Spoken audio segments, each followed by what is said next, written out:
The unexpected journey. The quiet of space surrounded Tay as he nervously adjusted the controls of his father's spacecraft. His 6 fingers trembled slightly, their blue-tinted skin reflecting the glow of the dashboard lights. He wasn't supposed to be here. At only 14 cycles old, he was years away from being allowed to pilot alone, but the temptation had been too great. Just once around the moon, he whispered to himself, repeating the promise he'd made when sneaking into the family hangar. His parents were attending the seasonal gathering in the capital city of Novu, giving him the perfect opportunity for this forbidden adventure. Tay had watched his father pilot this small explorer craft hundreds of times. He knew which buttons to press and which levers to pull. At least he thought he did. The ship hummed smoothly as it cleared the atmosphere of his homeworld, the beautiful blue-green sphere growing smaller behind him. The thrill of success made him bold. Maybe I can go a bit further than the moon, he thought, adjusting course toward the dazzling asteroid belt that locals called the Sparkling Path. His father often took scenic routes through its safer passages to impress visitors. That's when everything went wrong. The ship's warning system suddenly blared to life, red lights flashing across the control panel. Outside the viewport, a swarm of meteors appeared, an unexpected shower not due for another 50 days according to Novuan calculations. No, no, no, Tay shouted, yanking the controls desperately. He managed to avoid the first few rocky projectiles, the ship rolling and diving in response to his panicked movements. But his beginner's luck couldn't hold. A meteor the size of a transport pod struck the left stabilizer. The impact sent the small craft spinning wildly, throwing Tay against his restraints with enough force to knock the wind from his lungs. Warning messages in the Novuan language scrolled rapidly across screens as system after system reported damage. When the spinning finally stopped, Tay found himself facing endless black space dotted with unfamiliar stars. The navigation system flickered weakly before shutting down completely. The main engine fell silent, leaving only the soft hum of auxiliary power. "Computer, where are we?" Tay asked, his voice cracking. "Location unknown. Navigation systems damaged." Unable to calculate position relative to Novu, the computer responded in its flat voice. Panic rose in Tai's chest. He tried the communication system, desperately calling home, but received only static in return. The meteor strike had damaged the long-range transmitter. Only the emergency beacon remained functional, sending out a weak distress signal that might never be heard. As hours passed, the reality of his situation became increasingly clear. He was lost in unknown space with no way to steer his craft home. The life support systems were slowly depleting, with oxygen levels dropping to 90%, then 85%. Then 80. Tay tried every repair technique he'd seen his father perform, but his limited knowledge proved insufficient for the extensive damage. After exhausting all options, he curled up in the pilot's seat, hugging his knees to his chest. "I should have listened," he whispered to the empty cabin. "I should have waited until I was ready." The vastness of space felt crushing now, no longer exciting but terrifying. Each distant star reminded him how far he might be from home. Would anyone even know where to look for him? The Novuan search parties would check around their planet and moon, but they'd never think to look this far out. As the ship drifted silently through the void, Tay began recording messages for his family on the ship's internal memory. He apologized for taking the ship, told his little sister to take care of her pet Zibik, and reminded his parents how much he loved them. If someone ever found his ship, at least they would know what happened to him. Sleep came in fitful bursts, interrupted by ship alerts warning of dropping oxygen levels and failing systems. The cold seeped in as the heating system struggled to maintain temperature. Tay wrapped himself in the emergency thermal blanket from the supply locker, but still shivered uncontrollably. On what he estimated was the 3rd day, the main lights failed completely, leaving only the dim emergency lighting casting an eerie blue glow throughout the cabin. The air had become noticeably thinner, making each breath a conscious effort. Hunger gnawed at his stomach. The emergency rations hadn't been restocked after his father's last expedition. At least the view is nice, Tay thought grimly, looking out at a nebula he'd never seen before, its purple and green gases twisting into beautiful patterns against the blackness. If this was to be his final resting place, at least it was beautiful. That's when he saw it. A brief flash of light that wasn't a star or planet. It moved with purpose, adjusting course. As Tay pressed his face against the cold viewport, eyes straining in disbelief, the shape grew clearer. A ship. Not Novuan design, something he'd never seen before. With his remaining strength, Tay managed to increase power to the emergency beacon, making the signal pulse brighter. His heart raced as the approaching ship grew larger in his viewport. Its design was strange, with angles and proportions unlike anything on his homeworld. "Please see me," he whispered, pressing his palm against the viewport. "Please help." The unknown ship slowed as it approached, exterior lights scanning across his damaged craft. Tay had never believed in the old Novuan tales of space travelers. From other worlds, they were just stories told to children. Yet here was proof moving closer with each passing moment.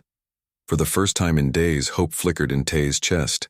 Whether these beings were friendly or not, at least he wasn't going to die alone in the emptiness of space. He straightened his posture and tried to make himself presentable, just as his father had taught him when meeting important people. The strange ship's light suddenly focused intensely on his viewport, nearly blinding him. Tay raised his hand in what he hoped was a universal gesture of greeting. To his amazement, a light from the other ship blinked in response. Once, twice, 3 times. They had seen him. They were coming. June rubbed her tired eyes and took another sip of the strong black coffee that had gone cold hours ago. 12 days into her solo return journey from the outer mining colonies, the monotony of space travel was getting to her. The cockpit of her ship, the horizon, felt smaller with each passing day. Route unchanged. Estimated arrival at Earth Station, 48 hours, announced the ship's computer. "Thanks for the update," June muttered, stretching her arms above her head. At 34, she was one of the youngest captains in Earth's space exploration program, but moments like these made her feel twice her age. The isolation of deep space missions took a toll, even on veterans like her. She glanced at the small frame beside her navigation controls, a photo of her brother's family back on Earth. Her niece would be celebrating her birthday next month. June had promised to bring back something special from the colonies. "Music, please." "Something upbeat," she commanded, and the cabin filled with classical jazz, her favorite remedy for space fatigue. The routine system check was her next task for the day. June flipped through various diagnostic screens with practiced efficiency. Engines operating at 97% capacity. Life support systems nominal. Communications fully functional. All standard and unremarkable until a soft beep interrupted her music. June frowned, tapping the alert notification. The long-range sensors had picked up an unusual signal. "Computer, identify signal source," she ordered. "Signal analysis incomplete. Preliminary classification. Distress beacon of unknown origin." June sat up straighter, fatigue instantly forgotten. Distress beacons were serious business in space. The vast emptiness between inhabited systems meant that any call for help might be the difference between life and death. "Distance and coordinates?" she asked. "Signal originating from Sector 9 Kappa, approximately 4 hours from current position at maximum speed." June hesitated. Her orders were clear. Return to Earth Station directly without detours. The mining company would be waiting for their precious cargo. But space law was equally clear. All distress signals must be investigated when feasible. "Computer, plot intercept course to the signal source," she decided, already strapping herself in for the acceleration. Maximum speed. The Horizon's engines roared to life as the ship changed direction, pushing June back into her seat. The stars outside her viewport blurred as the ship accelerated. During the 4-hour journey, June prepared the rescue protocols. She checked her spacesuit, tested the emergency medical kit, and reviewed procedures for first contact with unknown vessels. The signal wasn't matching any Earth or allied colonies' frequencies, which was unusual. "Signal source now visible," the computer announced as they approached their destination. June peered through the viewport and immediately spotted it, a small craft tumbling slowly through space. Its design was like nothing she'd ever seen before. Sleek curves where human ships had angles with a strangely iridescent hull material that seemed to shift colors as it rotated. "That's definitely not one of ours," she whispered to herself. Excitement and apprehension mingled in her chest. In 15 years of spaceflight, she'd never encountered a truly foreign vessel. Computer, full scan of the vessel. Any life signs? The computer hummed as it worked. One life form detected. Biological readings do not match human parameters. Oxygen levels inside craft at 43% and dropping. Estimated survival time without intervention, less than 6 hours. June felt a chill run down her spine. This wasn't just a rescue mission anymore. This could be humanity's first contact with an intelligent alien species, and they were dying. "Record all observations," she ordered, "and prepare tight beam transmission on all standard frequencies with universal greeting protocols." The regulations were clear. She should report this to Earth Command immediately and wait for instructions. First contact scenarios had protocols that filled entire manuals, developed by teams of scientists, diplomats, and military strategists. But the being on that ship didn't have time for protocols. "This is Captain June Park of the Earth vessel Horizon. I am approaching to offer assistance. Please respond if able." She transmitted the message repeatedly as she carefully maneuvered her ship closer to the alien craft. No response came. Either their communications were down, or they couldn't understand her, or they were already too weak to respond. Through the powerful magnification of her ship's cameras, June could now see details of the damaged vessel. One side was badly dented, with what looked like scorch marks around the impact site. The craft was small, perhaps a personal transport or scout ship rather than a major vessel. Computer. Analyze compatible docking options. No standard docking mechanisms detected. Physical. Connection to alien vessel not recommended. June tapped her fingers against the console, thinking rapidly. No docking meant she'd have to perform a spacewalk to reach them, a dangerous proposition even in the best circumstances. "Bring us within 20 meters and match rotation," she decided, taking manual control of the horizon. Years of training kicked in as she delicately adjusted thrusters, bringing her ship into a synchronized dance with the tumbling alien craft. Once positioned alongside, June activated the external floodlights for a better look. Through the alien ship's viewport, she caught a glimpse of movement, a figure slumped in what appeared to be the pilot's seat. Her heart skipped a beat. They were still alive. June quickly suited up, double-checking each seal on her spacesuit. This wasn't how first contact was supposed to happen, but nothing in her training had covered finding a dying alien adrift in space.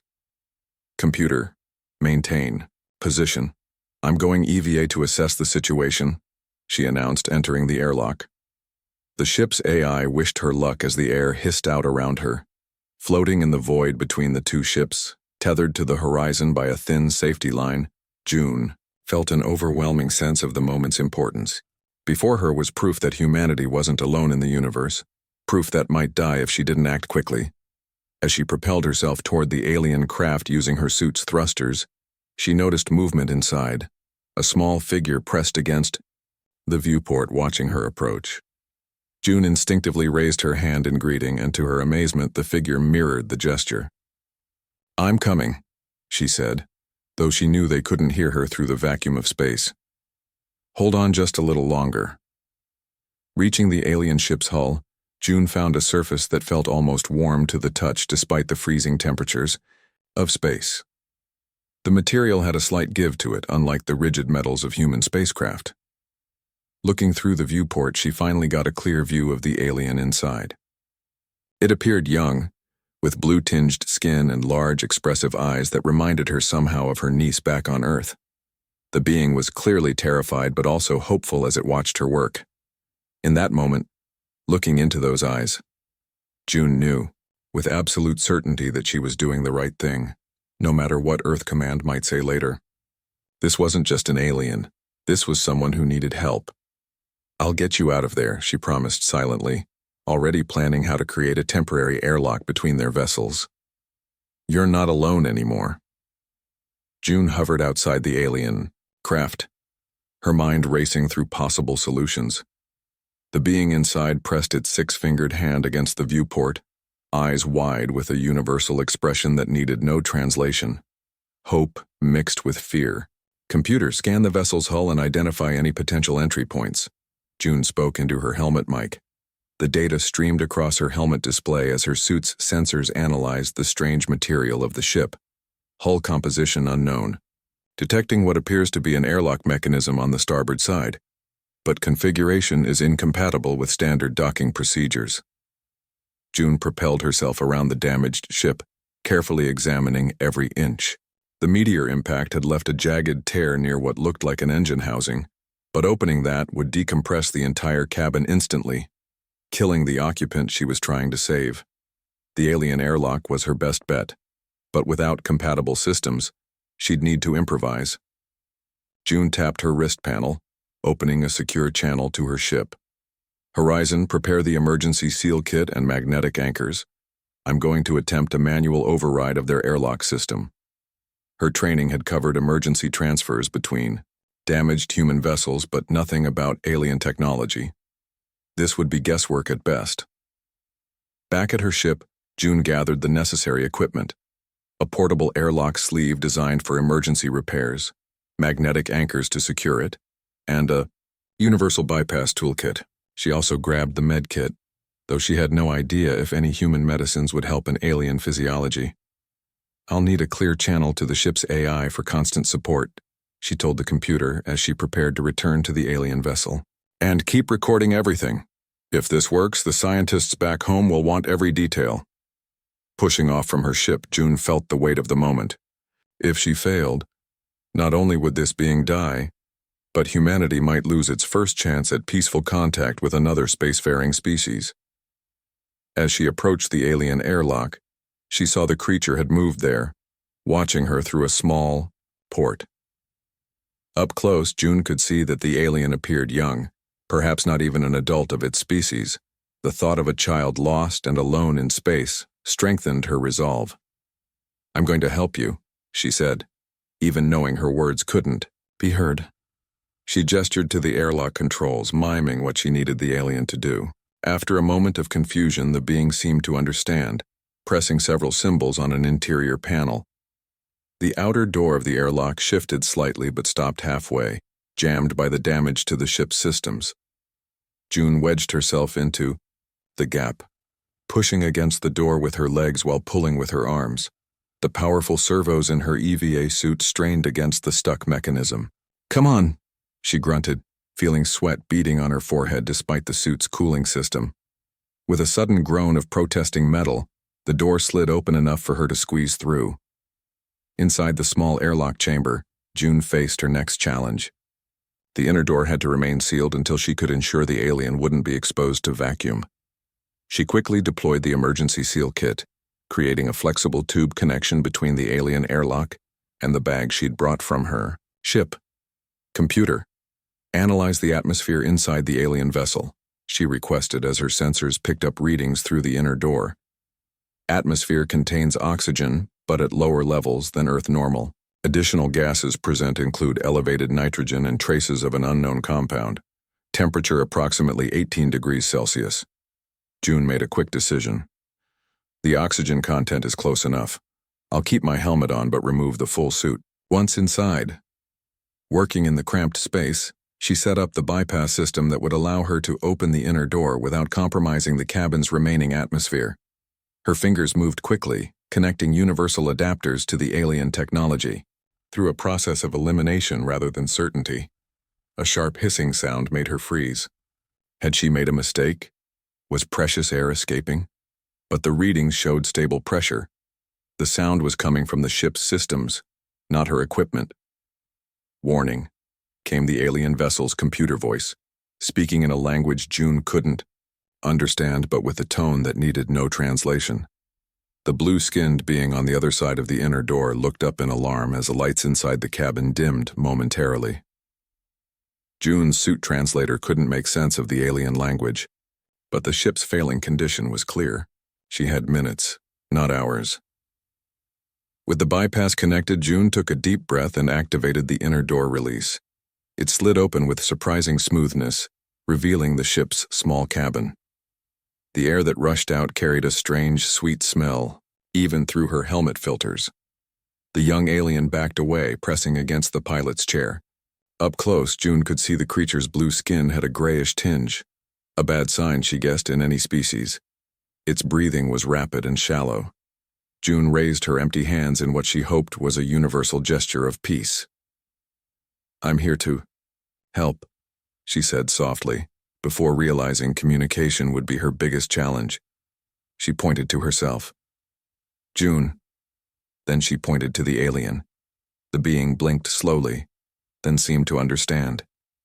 It placed a 6-fingered hand on its chest. "Tay," it said in a voice higher than she'd expected, confirming her suspicion that this was a child. A series of alarms suddenly blared from the ship's systems. The lights flickered and Tay spoke urgently, pointing to a display showing rapidly declining power levels. "Your life support is failing," June said, more to herself than to Tay. "We need to get you to my ship right now." She gestured toward the airlock and her ship beyond, making walking motions with her fingers. Tay looked terrified but nodded slightly. Moving slowly to avoid frightening the alien child, June approached and knelt beside the pilot's chair. Up close, she could see Tay was trembling, either from fear or the ship's failing environmental controls. Probably both. Another alarm sounded and the cabin lights dimmed further. Whatever power source the ship used, it was nearly depleted. "No time for gentle introductions," June muttered, making a quick decision. She reached out slowly and lifted Tay from the chair. The alien child was surprisingly light, weighing perhaps half what a human child of similar size would. Tay made a soft chirping sound of surprise, but didn't struggle as June carried him toward the airlock. The ship shuddered around them, systems failing cascade style. As they reached the airlock, a tremendous groan of metal echoed through the ship. June looked back to see a new crack forming along the hull where the meteor had struck. They had seconds, not minutes.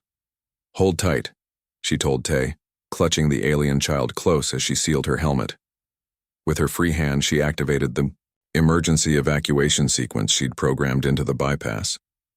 The outer door slid open as the flexible emergency tube inflated, creating a protected pathway to her ship. June pushed off, propelling them both through the tube as a loud crack sounded behind them. The alien ship's hull had finally given way. Tay clung to her, face buried against her shoulder as they floated through the emergency passage. Behind them, the alien vessel began to break apart, fragments spinning away into the void. They reached the horizon's airlock just as the emergency tube began to collapse, the connection to the now destroyed alien ship lost. Inside her ship's airlock, the door sealed automatically behind them as the chamber repressurized. June looked down at the alien child in her arms, those large eyes now staring up at her with what could only be described as wonder and gratitude. Against all odds, across the gulf of species and language, she had made first contact and saved a life in the process. "Welcome aboard the Horizon, Tay," she said softly as the inner door opened to the safety of her ship. "You're safe now." The mew, alien child made a soft trilling sound that somehow, despite everything, sounded like thanks. The medical bay of the Horizon hummed with activity as June carefully placed Ty on the examination table. The blue-skinned alien child looked impossibly small against the white surface designed for human patients. Tay's large eyes darted around the unfamiliar surroundings, pupils dilating with what June interpreted as fear. "It's okay," June said, softly, keeping her movements slow and deliberate. "You're safe here." The words meant nothing to Tay, but June hoped her tone might offer some comfort. She'd removed her helmet but kept her distance, not wanting to overwhelm the child who had just lost everything familiar in a matter of minutes. The ship's computer voice filled the room. "Analysis of atmospheric samples from alien vessel complete. Oxygen content 19%, nitrogen 74%. Trace elements include an unknown compound similar to argon. Life form appears to require similar atmospheric conditions to humans with minor variations." That was a relief. At least she didn't need to create a special environment for Tay to breathe. The temperature readings from the alien ship had been slightly cooler than human preference, so June adjusted the medical bay temperature down a few degrees. Tay was still trembling. Whether from cold, fear, or oxygen deprivation, June couldn't tell. The child's blue skin had a grayish undertone that didn't seem healthy. Without knowing Tay's normal physiology, medical intervention was risky. "Let's start with the basics," June murmured, approaching with a thermal blanket. She held it up, making her intentions clear before gently draping it around Tay's shoulders. The alien child clutched the edges, pulling the blanket tight. A small chirping sound escaped Tay's lips, possibly thanks or relief. "Computer, begin recording all interactions for translation purposes," June commanded. "And notify Earth Command that I've rescued a survivor from an unknown vessel. Passenger appears to be a juvenile of an unidentified species. Message composition complete. Warning, transmission will take approximately 7 hours to reach Earth Station due to current air." Position, June sighed. 7 hours before Earth even knew about their visitor, and likely several more before she received instructions. Until then, she was on her own with humanity's first alien guest. She turned her attention back to Tay, who was watching her with an intelligence that shone through despite their inability to communicate. June pointed to herself again. "June," she said clearly. Tay seemed to understand the concept and responded by pointing to himself. "Tay," he repeated, his voice higher pitched than a human child's, with a musical quality to the vowels. June smiled. "Good, that's a start. Now for the harder part. How to explain where they were going or ask where Tay had come from." June considered the universal translation programs in the ship's computer, but they were designed for human languages, not alien ones. An idea struck her. She walked to the small desk in the corner of the medical bay and found a notepad and marker. Old technology, but sometimes the simplest solutions worked best. She drew a simple picture of 2 spacecraft, one representing Tay's damaged vessel and one representing the horizon. Then she drew an arrow from the first ship to the second, with a small figure moving between them. Tay leaned forward, interested. When June offered the marker, the alien child took it carefully with 6 slender fingers and added to the drawing. A larger planet with rings and what looked like a flight path from the planet to where the ship had been damaged. "That's your home?" June asked, pointing to the ringed planet. Tay nodded. Apparently head gestures for agreement were universal, or at least shared between their species. June drew Earth next, a small blue dot with continents, and an arrow showing the horizon, traveling toward it. Tay chirped questioningly, pointing at Earth. "Yes, that's where we're going. My home." The alien child frowned, then drew another arrow, this one going from the horizon back toward the ringed planet. Tay looked up at June, those large eyes somehow conveying both question and plea. The meaning was unmistakable. Tay wanted to go home. June's heart sank. How could she explain the impossibility of this request? She had no idea where Tay's homeworld was, or how far they'd have to travel to reach it. Even if she did know, her duty was to return to Earth with this unprecedented first contact. "I'm sorry," she said, knowing the words weren't understood. "I don't know how to get you home right now." The translation didn't matter. Disappointment was clear on Tay's face. The alien child's shoulders slumped and those expressive eyes lowered to the floor. June's communicator suddenly beeped, startling them both. "Incoming priority transmission from Earth Command." That was fast. Too fast. The message she'd sent couldn't possibly have reached Earth yet. "Put it through," she ordered, puzzled. Commander Lee's stern face appeared on the screen. "Captain Park, your scheduled check-in was due 2 hours ago. Explain your deviation from the approved flight path." Of course, she'd been so focused on the rescue that she'd forgotten her regular report. Now she had Commander Lee demanding answers before she'd had a chance to prepare them. "Sir, I intercepted a distress signal and discovered a damaged vessel of unknown origin. There was a survivor aboard, a child, I believe. I've brought them onto the horizon for medical attention." There was a long pause as the commander processed this information. June could almost see the thoughts racing behind his eyes, protocols being reviewed, consequences being calculated. "You're telling me you have an alien aboard your ship?" His voice was dangerously calm. Yes, sir. The vessel was critically damaged. The occupant wouldn't have survived without intervention. Captain Park, you are ordered to return to Earth immediately. The passenger is to be contained in quarantine. This is now a first contact scenario with full protocol measures. June glanced at Tay, who was watching the exchange with obvious concern, probably recognizing the tension in her voice. Sir, the passenger appears to be a child. I don't believe there's any threat. That's not your determination to make, Captain, Commander Lee interrupted. Contain the alien and return to Earth at maximum speed. A special team will meet you upon arrival to take custody of the visitor. The screen went black before June could respond. Take custody. The words left a bitter taste in her mouth. Tayo wasn't cargo to be handed over. He was a lost child who needed help getting home. When she turned back, she found Tay had shrunk into the corner of the medical bay, the blanket pulled tight around those small shoulders. The alien child had clearly understood enough from her tone and expression to know something was wrong. June approached slowly and sat on the floor near Tay, making herself smaller, less threatening. She picked up the drawing they'd been working on and pointed to the horizon, then to Earth. I have to take you to my home first, she explained, knowing the words weren't understood but hoping her gentle tone might be. But I promise I'll help you find your way back to yours.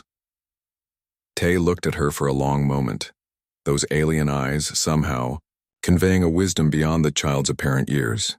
Then slowly, one six-fingered hand emerged from beneath the blanket and reached toward June.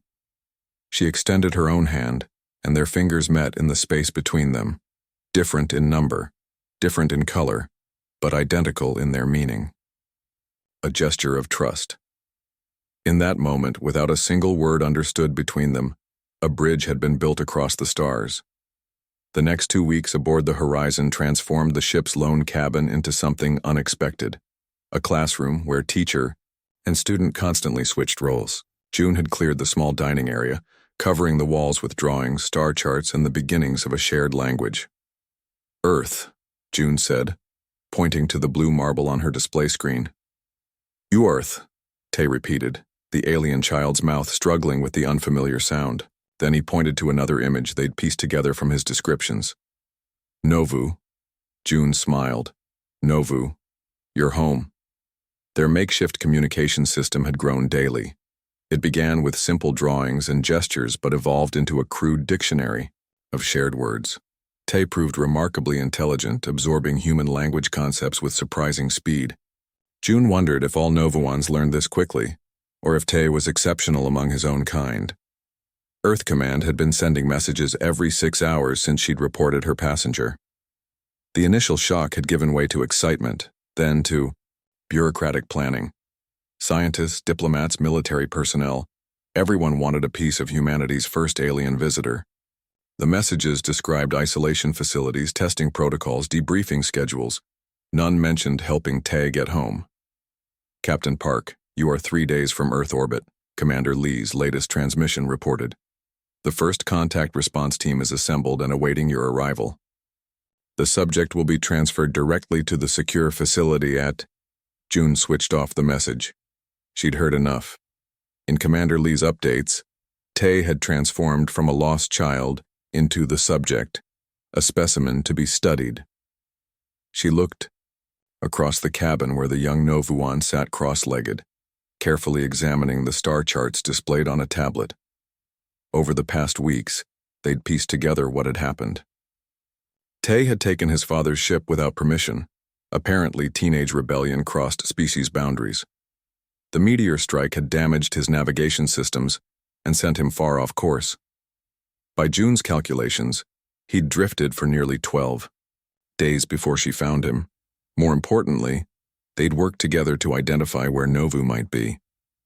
Using the ship's astronomy database and Tay's knowledge of his home system, they'd narrowed it down to a star system in what Earth astronomers called the Lyra constellation, about 40 light-years from Earth. 40 light-years. Without advanced, faster-than-light travel, Earth ships couldn't make that journey in less than several decades. The realization had brought tears to Tay's eyes when he understood. strange, silver-colored tears that left faint, shimmering tracks on his blue cheeks. June poured 2 cups of water, adding a mineral supplement to Tay's that their experiments had shown matched his body's needs better. She carried them to where he sat studying the charts. "Find anything?" she asked, knowing he now understood basic questions. Tay looked up, those large eyes blinking slowly.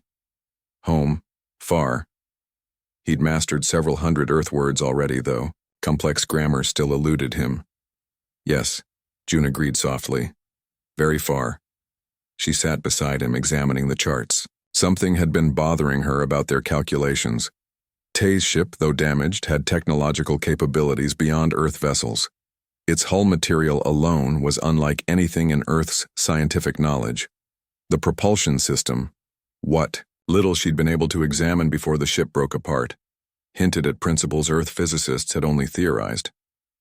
"Tay," she said carefully, "your people, they travel fast? Between stars?" The alien child nodded enthusiastically. "Yes, many stars, many worlds." He made a sweeping gesture with his 6-fingered hand. "Novu ships go." He struggled for the word, then drew a quick line between 2 distant points on the star chart.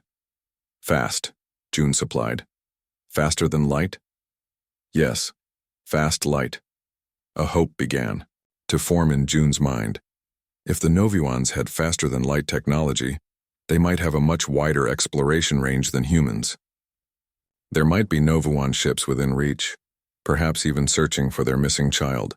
The question was how to find them. June moved to the communications console. "Tay, can you show me your people's communication frequencies? How do Novu ships talk to each other?" Tay joined her at the console, studying the human technology with interest. After a moment of consideration, he reached for the controls. June hesitated, then stepped aside. She'd come to trust the young alien's careful nature. With surprising confidence, Tay adjusted the communication array settings, inputting a sequence of numbers that meant nothing to June. The communication panel's display shifted to show a frequency. Band Earth systems rarely monitored. "Novu talk here," Tay explained, pointing to the display. June stared at the readout.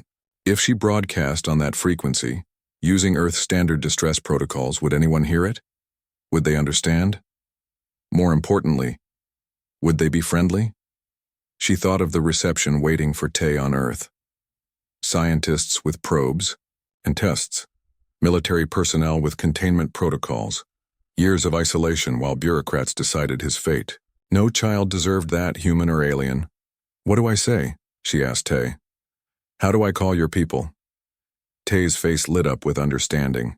He bent over the console and carefully recorded a series of musical tones and clicks, presumably words in his native language.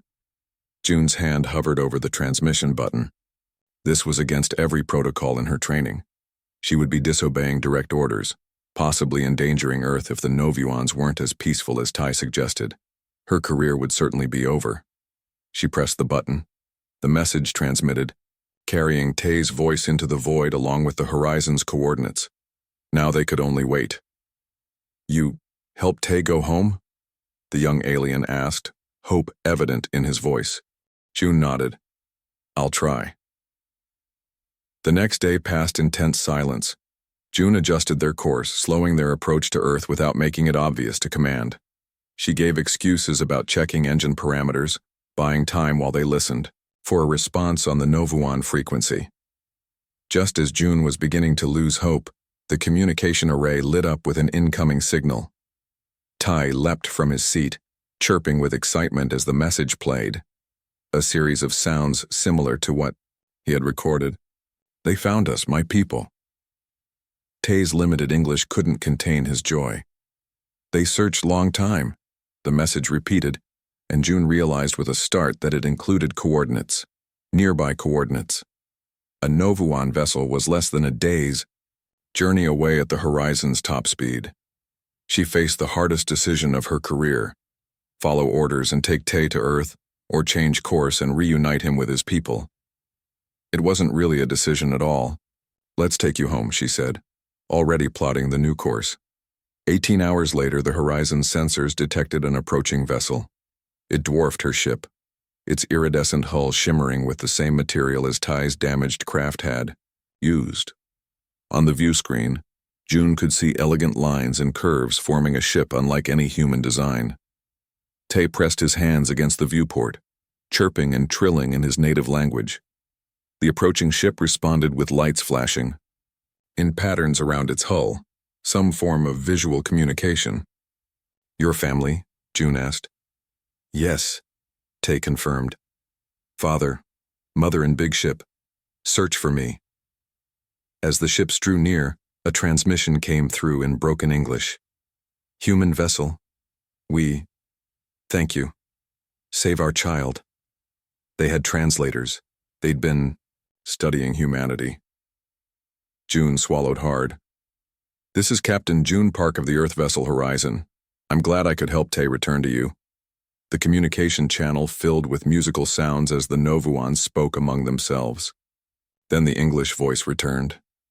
"Please, join ships. Meet proper. Make thanks. An invitation aboard. First official contact between humans and Novuans." "I would be honored," June replied, as she prepared for what would surely be the most important diplomatic moment in human history. Her communication panel lit up with another signal, this one from Earth Command. "Captain Park, you have deviated from your assigned course. Explain immediately." She took a deep breath and replied, "Commander, I've made contact with representatives from the planet Novu. They're here for their child and they've invited me to meet with them. I'm about to engage in humanity's first diplomatic exchange with another intelligent species." There was a long silence before Commander Lee responded, his voice carefully controlled. "Stand by for instructions, Captain." June looked at Tay, who was practically bouncing with excitement at the prospect of seeing his family again. Some things truly were universal. "No time to stand by, Commander," she replied, smiling at the young alien who had changed everything. "History waits for no one. I'll send a full report after the meeting." She shut off the Earth channel and knelt beside Tay. "Ready to go home?" The alien child took her hand in his six-fingered one and nodded. "Thank you, June. You, good friend." As they prepared to board the Novuan vessel, June realized that in saving one lost child, she had opened a door between two civilizations.